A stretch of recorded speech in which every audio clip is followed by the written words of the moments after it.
اولاد کو یہ حکم ہے کہ والدین کی فرما برداری کریں، اور والدین کو بھی حکم ہے کہ اپنی اولاد کی تربیت کریں، اور حضور پاک صلی اللہ علیہ وسلم نے فرمایا اپنی حدیث میں کہ اولاد کا نافرمان ہونا والدین کے لیے عذاب کا سبب بنے گا۔ تو آپ برائے مہربانی اس کی تفصیل بیان کر دیں۔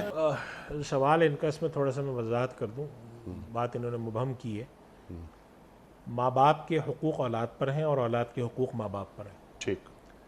اولاد کا حق کیا ماں باپ پر کہ جو اللہ تعالیٰ نے ان کو علم دیا ہے، جتنی صلاحیت دی ہے، جتنا مال دیا ہے، بہتر سے بہتر طریقے سے اولاد کی تربیت، ذہنی طور پر اس کو اس قابل بنانا، دینی طور پہ اس قابل بنانا، جسمانی طور پہ اس قابل بنانا، یہ اولاد کا حق ہے۔ ٹھیک۔ اچھا نام رکھنا، اچھی تعلیم و تربیت دینا، خود اگر آپ اس قابل نہیں ہے کہ تعلیم دے سکیں تو ایسے لوگوں میں بٹھانا، ایسی صحبت دینا، ایک یہ ہے اولاد کا ماں باپ پر حق۔ اور ماں باپ کا اولاد پر حق یہ ہے کہ اولاد ان کی نافرمانی نہ کرے، ان کو تکلیف نہ پہنچائے۔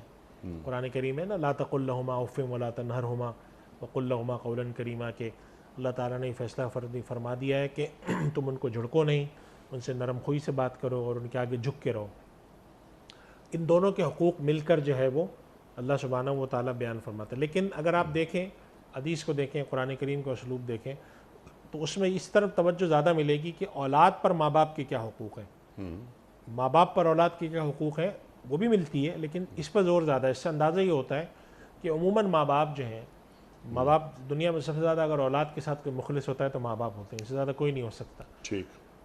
کہ ماں باپ عموماً اپنے تئیں کوشش کر کے اولاد کے لیے بہتر سے بہتر کھانے کا، بہتر سے بہتر پینے کا، رہنے کا، سہنے کا، تعلیم و تربیت کا بندوبست کرتے ہیں۔ اولاد ماں باپ کے ساتھ عموماً جو ہے وہ کوتاہی کرتی ہے۔